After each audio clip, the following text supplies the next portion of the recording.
Welcome, Warriors. Yay. We're so excited that you're back with us again this week. We had a fabulous guest. Yes. Like beyond fabulous. Yes. We can't wait for you all to hear from her, Yeah. to hear a bit about her incredible journey. We love this conversation so much. Our guest name is Morgan Winder. And before Abby hops into her recap, let me let you all know a little bit about who Morgan is. Morgan is a mental health therapist, licensed master social worker at a private practice located in Gilbert and Phoenix, Arizona. Morgan works a wide range of populations, including children, teens, young adults. In addition, Morgan works with adults to assist with anxiety, depression, addressing childhood trauma, life transitions, strengthening relationships, and attachment.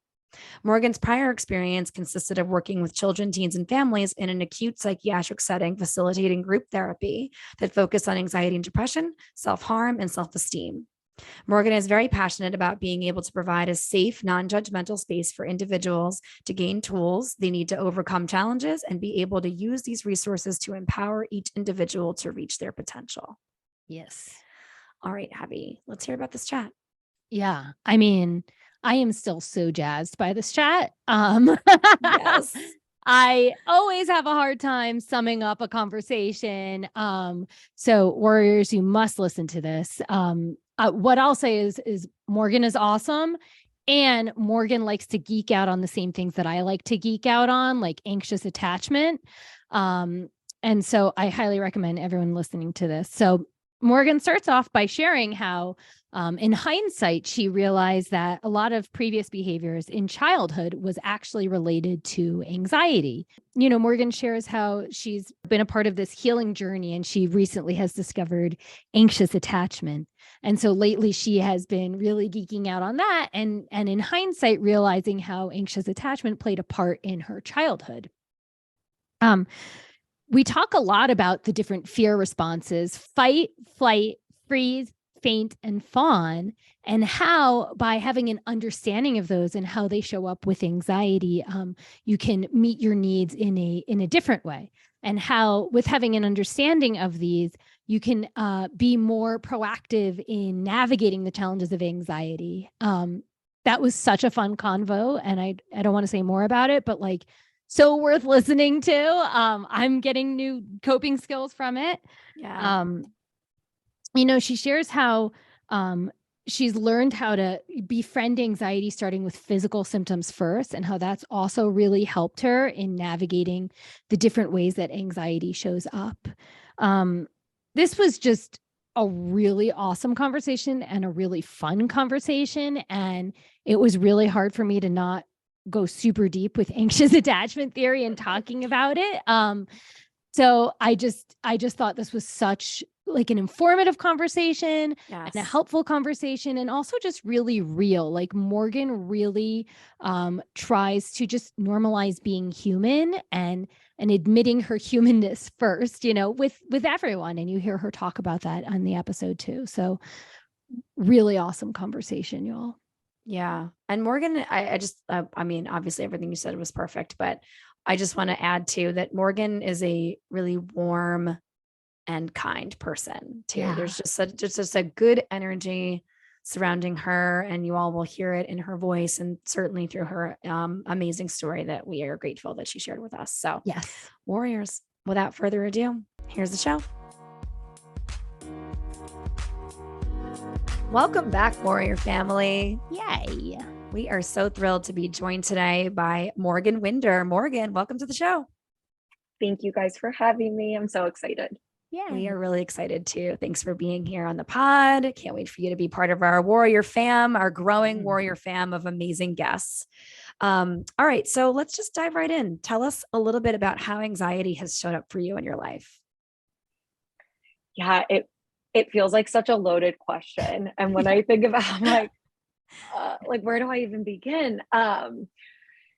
It's shown up honestly in all areas of my life. And I think that's been part of my healing journey is for myself, like even as a therapist, is really understanding like previous behaviors in childhood of, wow, that was anxiety. That wasn't maybe behaviors that I interpreted in a certain way, like peeling that back now, like I understand like was a lot of anxiety. And even that's still following me to this day with different current stressors that are in my life. Like it showed up a lot in school just as a kid, a lot in college, a lot in grad school, with just those challenges. But even now it does show up a lot in my career, and finding that balance and really just new career challenges. And something that I've been working on as well currently in my healing journey is really understanding anxious attachment. And that's something I've been totally geeking out lately, is attachment theory and a lot of work I do with clients. But that awareness now of how that's presented in all of my relationships through my lifespan, and how maybe that's affecting relationships right now, and just how that really intertwines to my career too, and family, I would say is such a big part of anxiety. And I think oftentimes that does miss it's in a gap a little bit, like that anxious attachment. So I would say right now, that's currently what I'm resonating with the most when it comes to anxiety. But to circle back on that question, like it shows up in all areas of my life. Yeah. You have met your match. Yeah. When you said anxious attachment, I was like, there's Abby, cute Abby. Applying to I got my lightning round questions now. Yes. Yes. I am a recovering anxious attachment, and I struggled for so many years of my life in so many different relationships. It's not just romantic, right? It's friendships, it's navigating with bosses, it's, acquaintances, it's, classmates, it's like everything, and seeing how that shows up. So, I'm totally ready to geek out with you. But so I have a couple of questions, and I love talking anxious attachment. So Me too. it's like fascinating, right? It's not the answer for everything, but for people that have anxious attachment, it's like this light bulb goes off and you start to make sense of so much of your life, right? Like, absolutely. It really does feel so validating, and it does provide such an explanation of so many patterns and relationships, and like you said, previous behaviors of bosses, coworkers, classmates, everything in your life. And again, it's definitely not the answer for everything, but it really does put an explanation to that deep anxious feeling. So if you are an anxiously attached person, it definitely does really resonate. And yeah, I had a good friend once say, and it describes like attachment theory perfectly. Finding out your attachment style is the most validating but violating thing I've ever experienced. And I'm like, so true. It's validating awareness, but it also it can be hard to digest sometimes. It's a hard pill to swallow to see and understand these behaviors more. yes. And I know we're going to talk a little bit more about behaviors in a little bit, so I'm trying not to jump ahead, but you did mention, like, in hindsight, like looking at your childhood, looking at your days in school, like you're realizing that some of those behaviors were anxiety. And we do have parents that listen to this, parents with younger kids and stuff. So I'm wondering if you'll share some of what in reflection was like, oh, that was anxiety, but at the time you didn't know that was happening in like elementary school or middle school or high school. Yeah, absolutely. And that's such a good point for parents to have this insight too. I think it really showed up in my reaction to anxiety typically was like that frozen flight, like fear response. And so looking back, so many moments where I just thought I was a really shy kid, or like just didn't feel like the extrovert that wanted to make all these friends and be the social butterfly. I'm now realizing that was a lot of that like frozen anxiety fear response to school and making new friends and putting myself out there, which also pairs with some self-esteem concerns. But I think through those school years, it really just showed up in such that frozen fear response, to where I was really quiet. I was really apprehensive. I did not feel like I was comfortable to come out of my shell. It really was just such reserved behavior. And even thinking about sleep, like I didn't realize how much anxiety I had around sleep. And really self-soothing myself, like not having those tools. So again, it just showed up in ways I just thought, okay, this is just a behavior that I have. It's part of my personality. When looking back, I'm like, ooh, okay, that was anxiety and I just didn't know it. And those around me, it wasn't talked about as much as it is now, that knew that maybe that was an opportunity to explore if that was anxiety or not. Right. Wow. I just want to say too that I know that you must be a really great therapist, because you're talking about the fact that you're healing from this still, right? Like, to me, I at least in my mind, I only want to talk to people, whether it be professionals in the mental health field or, in my friendships and in my relationships, that aren't like, I've got the cures for everything and here's what's going to fix it and fix you and fix your anxiety. And so, like, the fact that someone that works in the mental health field like yourself still is freely admitting to still having anxiety show up, having it show up often, maybe. And like, I could just really hard, just generally, to, it's like, how does anxiety show up? It is a loaded question for us anxiety warriors, because typically many of us experience it in every facet of our life from childhood through now, whether we knew it or not. Most of us have agreed that we didn't know it until adulthood or at a later point in our lives. And so I just want to thank you for doing the work that you do, and also acknowledging that this isn't something that we necessarily can get rid of or lose, right? And I also thought it was interesting too. You used this phrase a moment ago where it's like, I guess it was just part of my personality, right? It's like shyness or social anxiety or whatever. It's like, well, let's not explore those things or be curious about them, because it must just be who I am. And so often, I know for myself, I'm like, wait, is anxiety who I am? No, I'm a person, right? I'm Margot, but I also experience anxiety. Does it make me less than or weird or crazy or all of those things that can often run through our minds? And so, yeah, I just want to say thank you, and that I can relate super hard. Yeah. Yeah.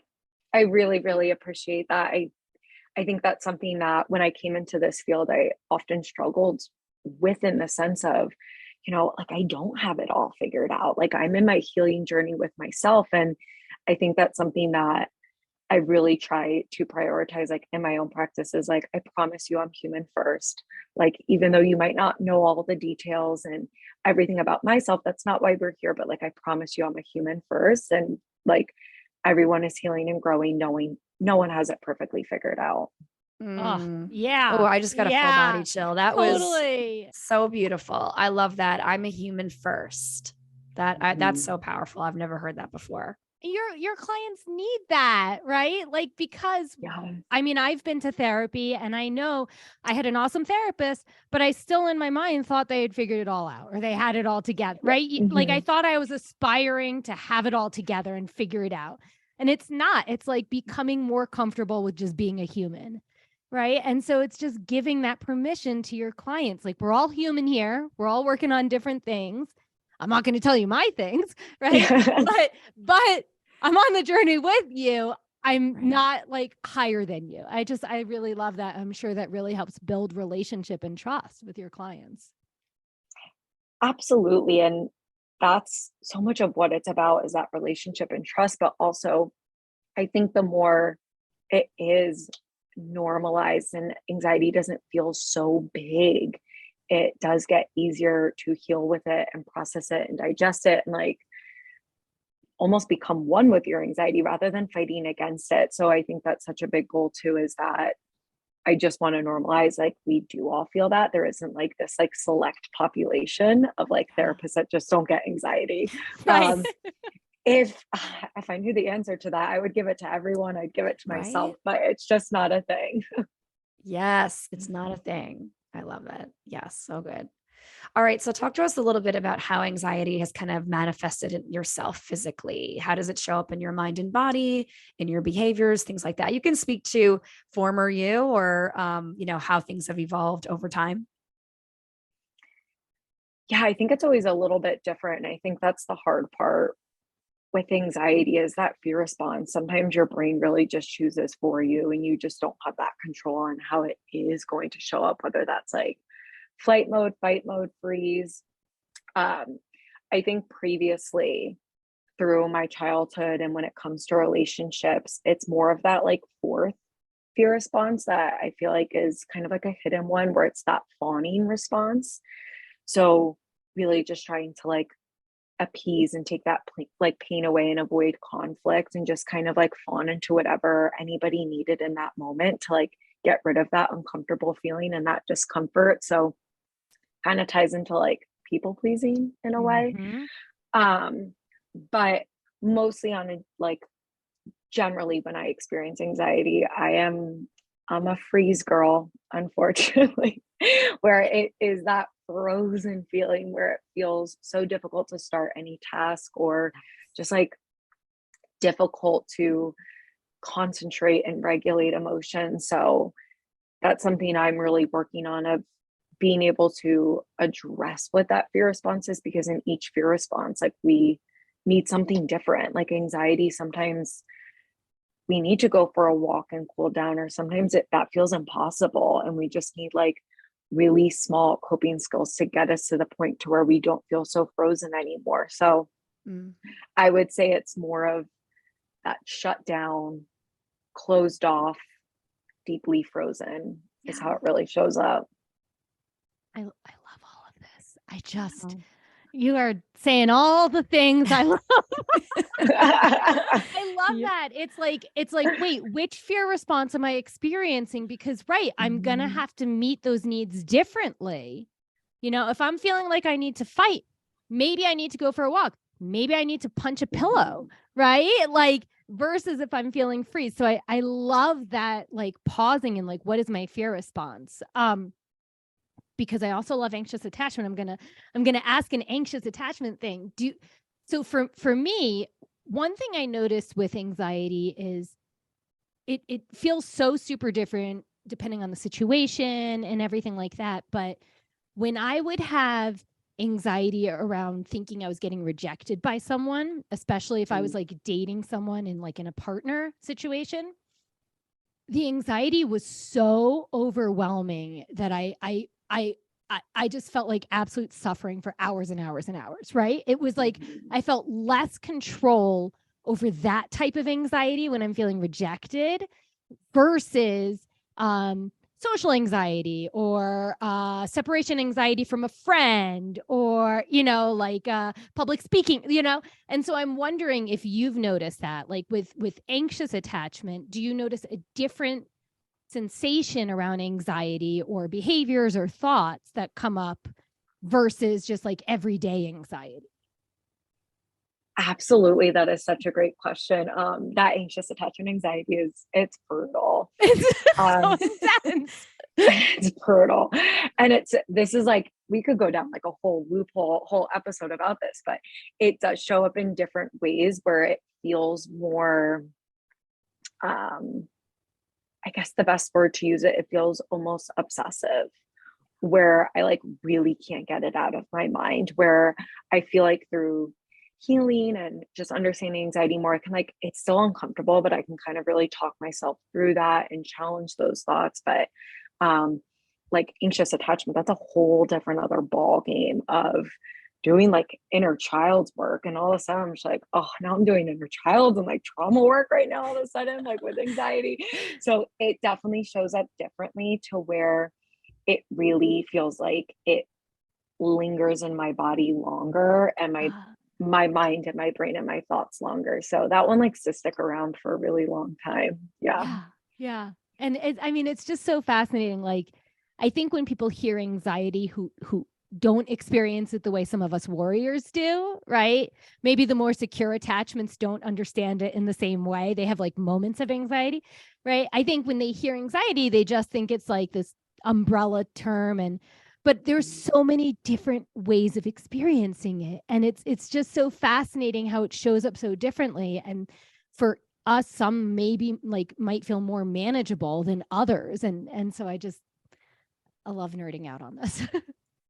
I as well. And that is such a good point, is that people in different attachment styles, they will still experience that anxiety, but they're going to feel it differently. So that like avoidant attachment, they're going to feel anxious, but it's because they're getting close to someone and then they're going to want to go the opposite direction. So they almost have like more of that flight response out, if you think about it, rather than that anxious attachment is like, it really wants to control when that individual is triggered. So it is a little bit more, it feels like consuming and just such a different level of anxiety.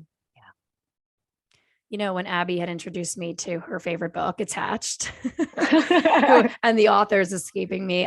You know, I think when I had taken the quiz or whatever it was like, I came out secure, which I thought was fascinating, but anxiety was like near neck and neck. And so I'm like, I don't know where I land here, but in my own head, I'm like, I feel like I'm secure with certain things and very insecure and anxious with most other things. Right. And so like, it's weird because like I want to relate really hard to I'm anxiously attached, but then no, you don't. I'm like, you don't want to. I don't want to, right? It's like it doesn't sound good. Like I have my own anxiety that I've had forever since birth, I feel like. But you know, that's one place where like it's changed. And I feel like maybe I used to be more anxiously attached, but less so now. I don't really know, but I guess I'm just not as fascinated by it as y'all are. But I'm here for the love. You know, you all can jump on and geek about just anxious attachment or attachment styles. Like, you know, I guess on Instagram Live, we'll set something up. Yeah. I mean, it's everything we've talked about, Margot, except for it's like heightened. It's like you were saying, like, it's like this need for control in a way that isn't just like trying to control the classroom.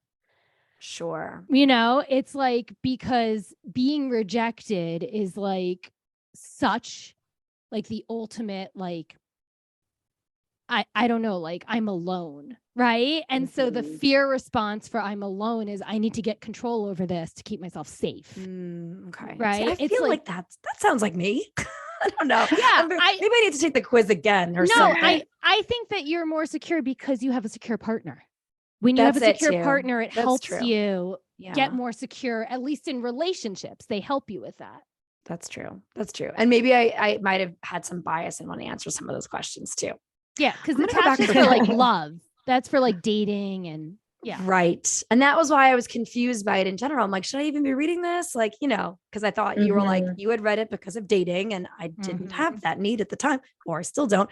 And so it was just like, I'm like, am I going to get anything out of this? But I did learn a lot just generally about it. Did change my relationship to how other people react to me. Right. And it did change how I felt about other people's behavior, right? I had more information, like, made me curious about where maybe they fall on the attachment scale based on how they would treat me or how I would view them treating other people, or, you know, how they related to their children or their spouse or whatever in my presence. Anyway, it is interesting. I'm not ready to be geeked out about it yet. Okay. Let's move on to coping. Woo, coping. So you've mentioned a little bit about, like, obviously you sound super curious. You sound super willing to educate yourself about the experience of anxiety as somebody who's a warrior. And so what are some of the other ways that you go about, you know, navigating your experience? What are like the go-to strategies and things that typically help you? Yeah, absolutely. This in itself has been a journey. And I think it goes back to really assessing of like, what is that fear response? Because I think sometimes I've been at fault with this. And I know some clients there's like that one go-to coping skill. And if it's not working or if it's not helping the right fear response, there's almost like this anger and resentment of like, why isn't it working? So really just trying to stay curious of like, what am I feeling? What do I need? But I think really the first step for me with coping skills was, and I use the term of becoming friends with your physical symptoms, because often so many times those physical symptoms are so scary that you start to build anxiety about anxiety. Yes. And that's when it gets real tricky because you're really trying to peel back a lot. So for me, it's like really assessing and just being okay with those physical symptoms. So like my heart's racing and my stomach's really upset. Like my body's trying to tell me something. What was I just thinking about? And then it'll hit me of like, okay, I was just thinking about like X, Y, and Z, kind of triggered some symptoms. And just being able to notice it and name it of like, okay, that is anxiety. and it's coming up for a reason. What do I need right now? And walking myself through that, whether that's just like, hey, I kind of just need to like turn to my partner and just tell him what I'm feeling and we're just going to talk about it. Or maybe that's, I just need to like go take a bath, or I need to go for a walk, or I need to just like kind of just like sit here and like peel back those layers and challenge those anxious thoughts. Deep breathing and meditation has been really helpful for that, of me having some guided meditations, helping with some breath work has been good. But I would say like what really, really helps is that first step of just like understanding it, naming it, and seeing what I need, because then it feels so less scary, like so much more less scary. It's just like, okay, this is something that like I can identify and work with, rather than if it does feel like this is so scary and so much bigger than I am and I don't know what to do, it just increases so much and feels so hard to cope with. Yeah. I love that. Margot and I both teach kids like mindfulness and yoga practices to help them, one, navigate really big feelings. And I'm pretty sure you use this term too, but Margot and I use the term name it to tame it, which yeah. I love that. Yeah. And that's, I like that you added the part of like befriending the physical sensations, but Yes. I totally relate to this. When you can name the experience, you have way more empowerment over the next step, right? Because if you just name it anxiety, there's still so many things you could do with that, right? And so I love that you really are like curious, like, okay, what are the physical symptoms? Oh, I was like squeezing my fist and I feel like my heart racing. What was the thought before it? Okay, how do I navigate that just happened, or what is the fear response that's coming up?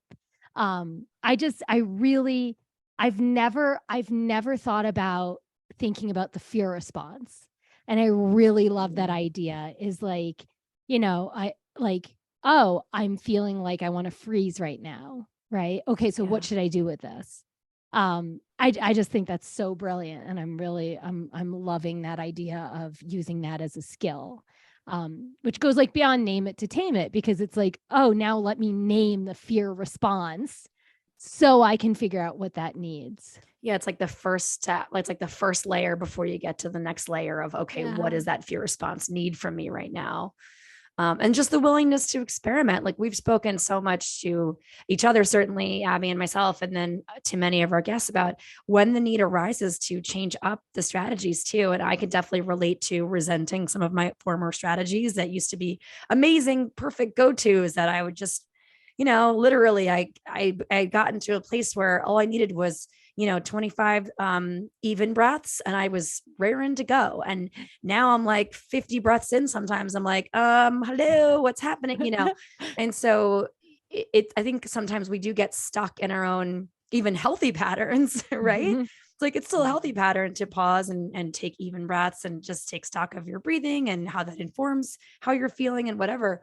But also just being able to say like, okay, let's pivot to another healthy pattern to help myself right now. And having that ability is only going to come through naming it to tame it, right? To being able to figure it out. And I agree with Abby, that layer was new for me too. Like actively asking myself, what is the fear response here, right? That I'm feeling, that I'm experiencing, is like the first layer of the onion before you dig a little deeper. Yeah. And I love, I always use this phrase with my students. It's like being a self-detective. I think it just works in general, right? It's like, it's just a fun sort of visual aid. And like, for me anyway, and as a person, it's thinks a lot in visual things and pictures and whatever. I'm just picturing like a little detective, like trying to navigate what I'm feeling physically, or those thoughts that you were having. Okay, what was that last thought I had? And it's like how empowering that can be, right? Mm-hmm. That like, oh, I can totally check in with myself. I don't need to go asking, hey, what was I just saying a moment ago? And if you can do that, then great. Otherwise, we always have ourselves, right? At the end of the day, we have ourselves. Absolutely. I love that. Yeah. And checking in with the fear response is so important, because as we know, like even with fight mode, your body is getting so much adrenaline pumped through it because your brain thinks you need it. So like necessarily like sitting down in a quiet space and journaling just like might not be it for that fight response. It might need to be something to just get you to regulate to where you can get to that point, which is great, but it might need to be exerting some of that energy in some way. So I think once we can figure that out, we can kind of just serve our body in a better way. Yeah. Yeah. And I just, I had one thing that also was new to me is when you talked about the freeze response, you talked about how that is challenging with regulating emotions.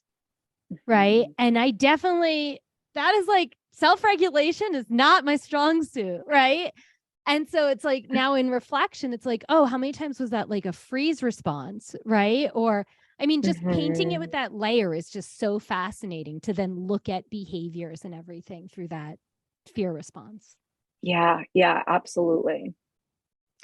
All right. So, if you could kind of describe your relationship to anxiety these days, how would you describe it?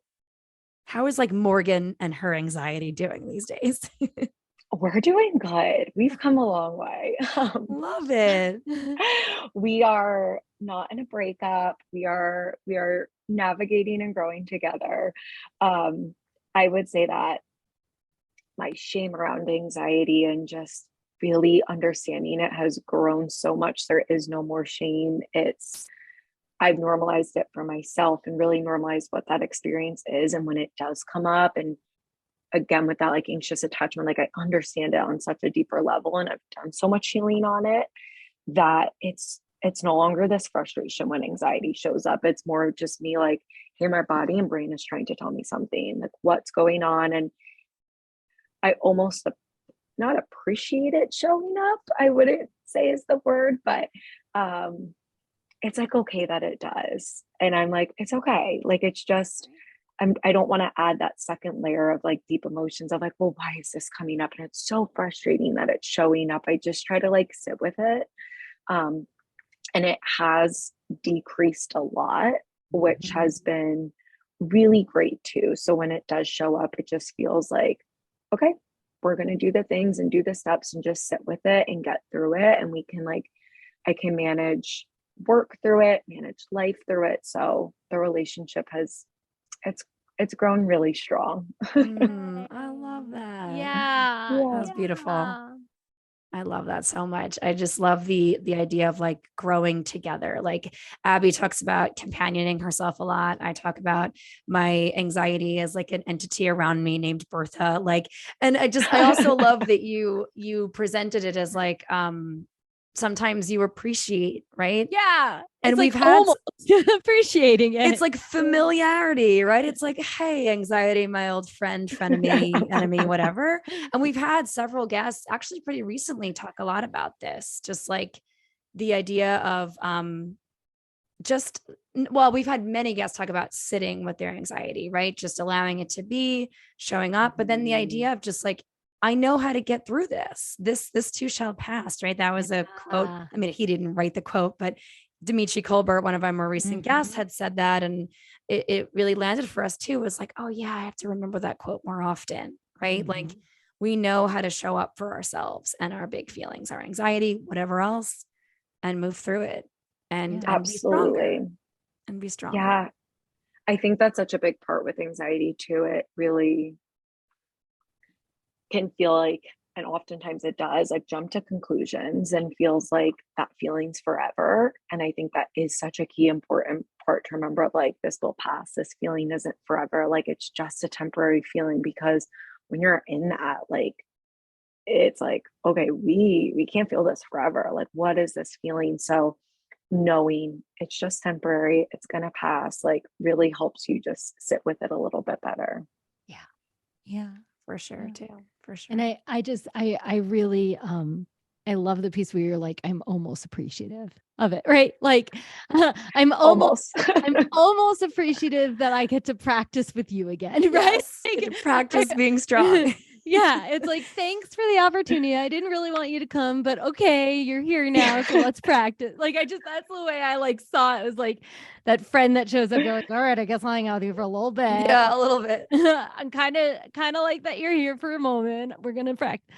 So I just really appreciated that piece of it. It's like I'm almost appreciative, and I think that really changes the way we can interact with it, right? Because when we constantly push it away, it's always a battle, right? But part of like being an anxiety warrior is being able to like, oh, I get to appreciate practicing again. I can see how my tools work today. I can, Right. you know. Absolutely. All It's a about great that reframe. and that perspective. Yeah. It's a great reframe. I love it. Thanks for the chance to actively practice working with you today, anxiety. I mean, a while ago at this point, you know, one of our guests, Ryan Benson, shared about like, you know, changing the language from I have to I get to.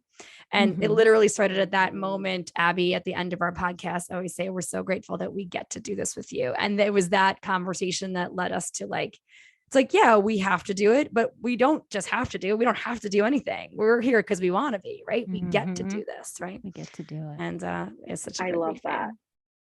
All right. So if you could go back in time and speak to a younger version of yourself, what would you say to her? What kind of advice would you offer?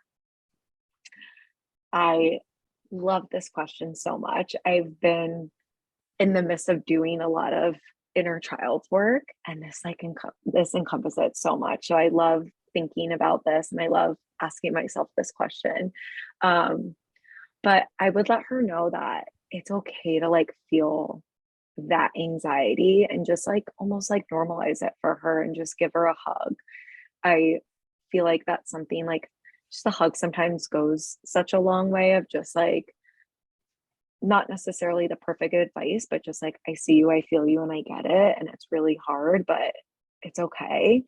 I think part of my anxiety journey when I was younger was just not understanding it and not knowing if other people felt it and just like, what is this feeling?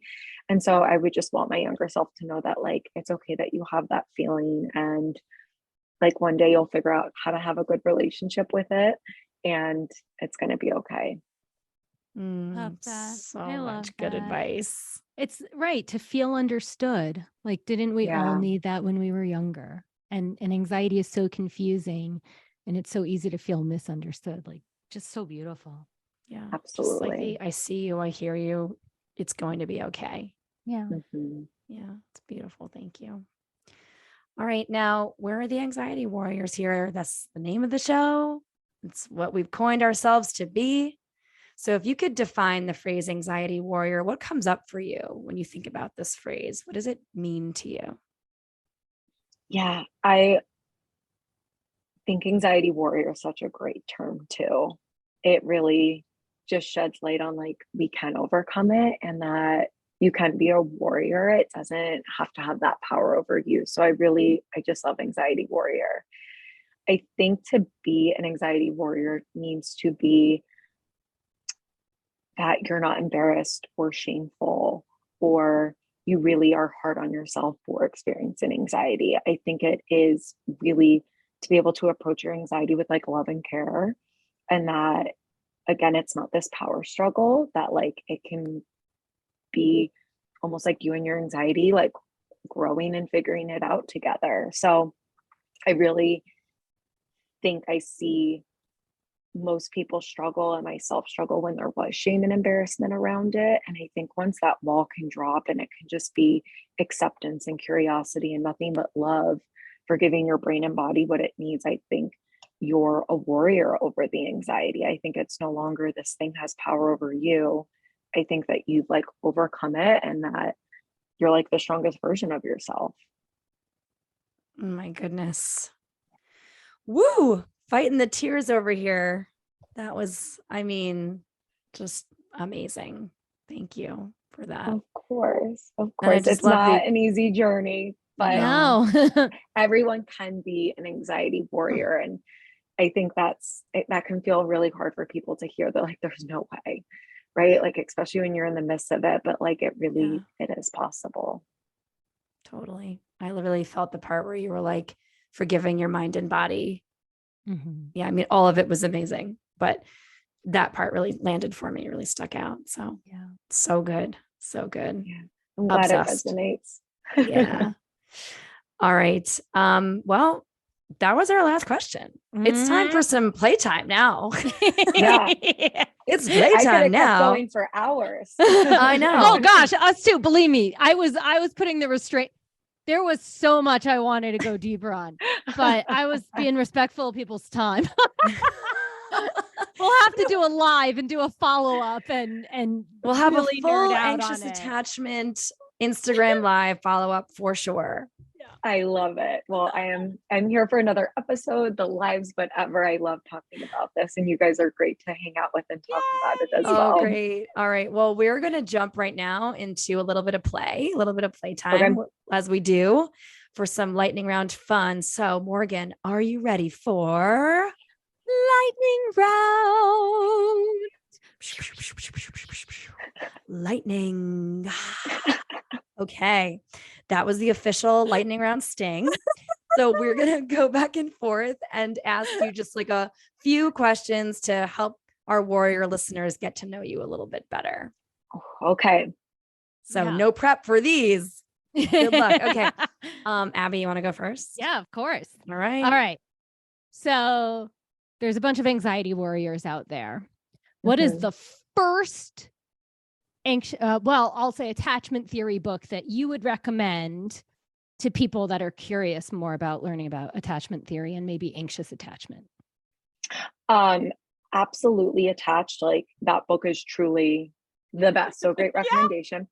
I would say too, I'm obsessed with attachmentproject.com. They have amazing resources from everything from like workbooks, their quizzes, like literally the quiz I use with clients to assess and identify attachment style, and just overall their education and resources, even their socials, really, really great and helpful, digestible, good information. Highly recommend Attached and Attachment Project.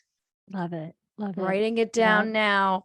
I'm going to take one of those quizzes. Okay. Abby, are all of your questions going to be about anxious attachment? No, believe me. I would expect nothing less of you, but okay. Well, here comes a less, helpful question, but usually lightning round is a little bit of a mixed bag. So if you were an item of clothing, what would you be and why? I think I'd be a hat. Oh, all right. What kind of hat? I'm a hat girl. I don't discriminate, but I think I'd be like, I'm like obsessed with like this like cream flat brim hat that I have. Specifically, I'd be a free people hat. That's what I would be. Love it. Yeah. Love it. That's great. Good. All right. But why though? Why a hat? Just because you love hats? I think I love hats. I just think they can dress up, dress down. They kind of go with whatever. They're fun. Just like you. Creative. Yeah, I'm just a hat. That's it. I'm just a hat. So good. We got our title. No, I'm kidding. I'm just a hat with Morgan Winder. That would be absolutely ridiculous. That's going to be the working title until we actually put the title in. Abby always, drops just like the person's name, random title, into Anchor before, the official title gets loaded when it's time to send it out into the ether. So that'll be the unofficial title for now. I love that. And I fully approve of that. Yeah. Okay. Next question. So you're originally a Jersey girl. Yes. And now you're in Arizona. Yes. Okay. So tell us one thing that makes Jersey better than Arizona, and then one thing that makes Arizona better than Jersey. Oh, great question. I thought about this a lot. Jersey food, you cannot beat it. Like I frequently think about New Jersey, just like bagels, pasta, pizza, all of the things. And the people, for better or for worse, are just truly one of a kind. Yes. Jersey people are very unique. And I'm gently reminded of that every time I go and visit. I'm like saying hi to everyone and they're giving me dirty looks. Yeah. But Arizona, I love living in a very progressive place. I think the weather and the sun is just like, my partner jokes around and says I'm a sunflower because he's like, I've never seen someone so obsessed with the sun, and like it truly changes my mood. So I love just being around this weather, and like I do love just the landscape and being able to like be 2 hours away from Flagstaff, but being here. So Arizona truly is so, so beautiful and has a lot to offer. But I just need to bring more of the bagels and pasta over here, and then it'll be complete. There Totally. you go. Yeah, we're Totally. New Yorkers, so we totally get it. We get I it. love I it. moved to Colorado, so it's a similar, I would say very similar in the pros of each state for Colorado Yeah, too. Yeah. absolutely. And You we guys just get spoke it. to Lindsay about that Lindsay, too, right? who's from Jersey and Also moved from to Jersey. Arizona. Yep. One of our previous guests. I love Arizona. I've only been once, but have to get back there. It's beautiful. Okay, let's see. Next question. If you could eliminate one food item from food, just the category of food, but you eliminated it not just for yourself, but for the whole world, it's that bad to you, Wow. what would it be? Mm. Oh my gosh, what a good question. I'm glad you think so. This is a weird match for me today. I was in a weird mood when I wrote these questions. I'm going to be like thinking about this in my sleep tonight. I'm going to be like, oh, what is the food? You don't have a least favorite food? No, I truly love like all foods so much. So I'm trying to think. What about condiments? Margot has some Mm, condiments. that's a good one. I feel like people love ranch, and it definitely like it does it for me, but it really like deleting that from the world, like people would be devastated. Too bad I'm you're in gonna charge. go with I'm getting rid of soda. Ah, All yeah. right. Mhm. I'm I'm here down for that. I Yeah. am here for that. I don't drink soda either. Yeah. Yeah. Yep. Okay, good one. I like it. You surprised All me right. with that one. Once you said the ranch thing, I was like waiting for something in that family, and then you were like soda. I'm like, whoa, that was a left turn. That's a good one. I was thinking other things, but I would maybe eliminate that one too. I feel for that. It's bad for the world. Yeah. It's a good one. Okay, my final question. So we had asked you like, earlier, like what advice would you give your younger self? And you're like, oh, I like to ask myself that. And I know that that can be a question that comes up in therapy when therapists are working with clients. So what is one of your like favorite questions that you get to ask clients where you feel like it gives them something to think about? Oh,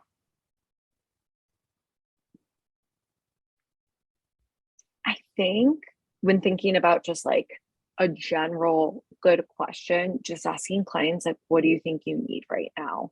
Mm. Because I think, especially with like fellow people pleasers, it's not a question you often ask yourself. And I think, especially with identifying a feeling of like, okay, that's so tough, but like, what do you think you need? What do you think would help that feeling? What do you just need in general right now? I think it really forces people to sit in an uncomfortable feeling of thinking about like, wow, the power is in my hands. Like, what do I need and what do I want? And it kind of like helps people give that to themselves a little bit more. So I think I would say that, yeah. I love that. It's a great question though. Yeah. Well, I mean, that's, part of the beauty of therapy is you get really good questions from the therapist, right? It's like, oh yeah, ask me questions that I haven't thought of yet, right? And so there's so much value there. So I love that. It's like, just what do you need? Especially for the people pleasers, right? They're probably like, what does the therapist want me to say? Right. No, absolutely. And then I get to be like, that was a BS answer. So Right. what do you really want to say? Ouch. Ouch. I love it. Yeah. Yeah. Okay, It's a well, good question. Abby, clearly I should have went first today. Clearly. Here you come in with usually it's a mixed bag, right? But So you got came in with all the clothes. insightful You questions got today. food. What are you going to automobiles next? No, but it's also, it's also a weird one. So we're gonna end on like giving us your best burp sound. I'm just kidding. That's not it. That's not it. I'm just kidding.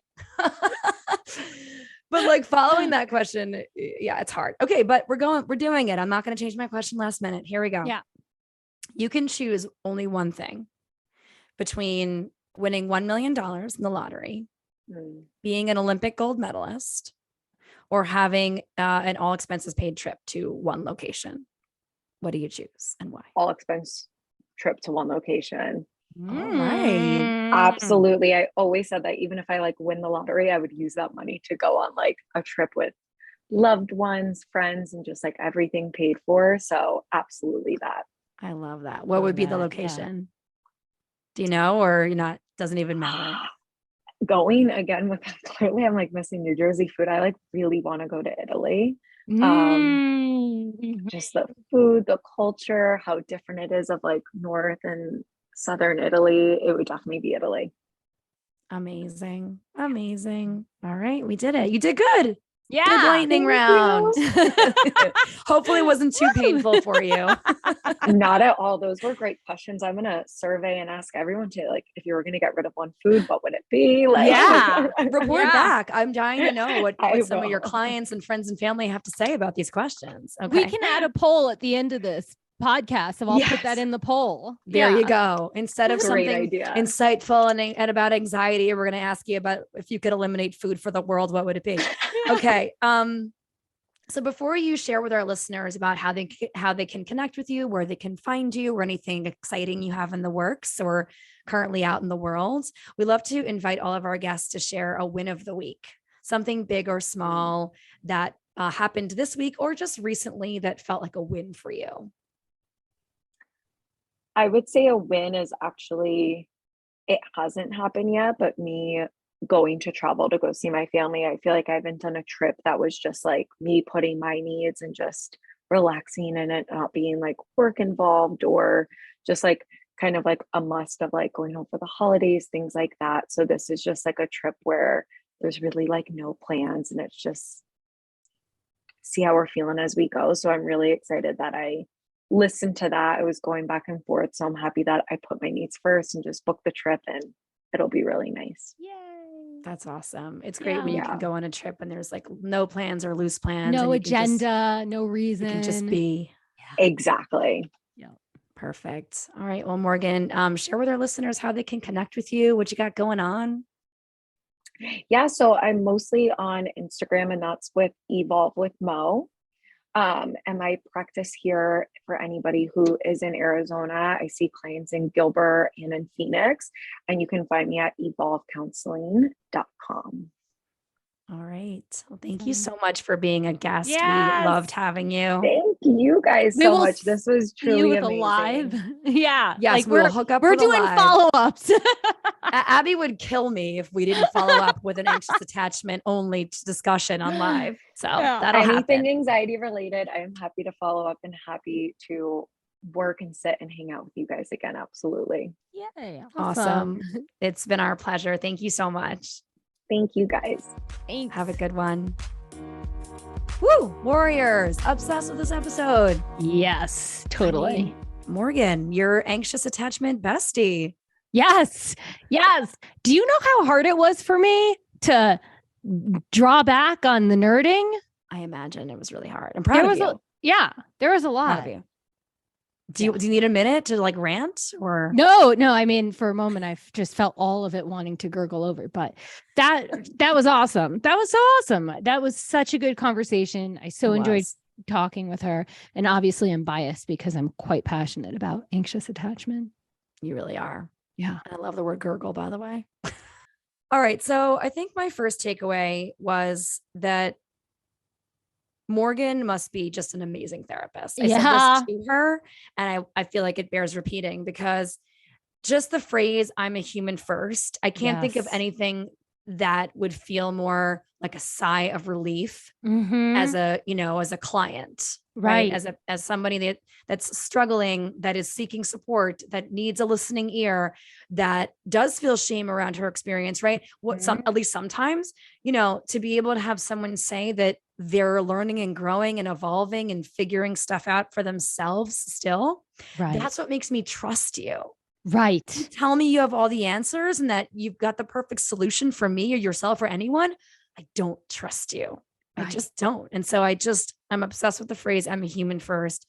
I feel like, just talking to Morgan felt like talking to someone who genuinely cares. He was taking the time to learn about herself.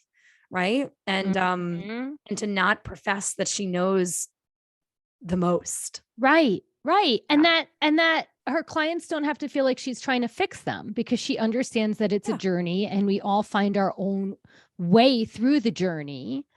Right. And yeah, no, I totally agree. Like she must be amazing. Yeah.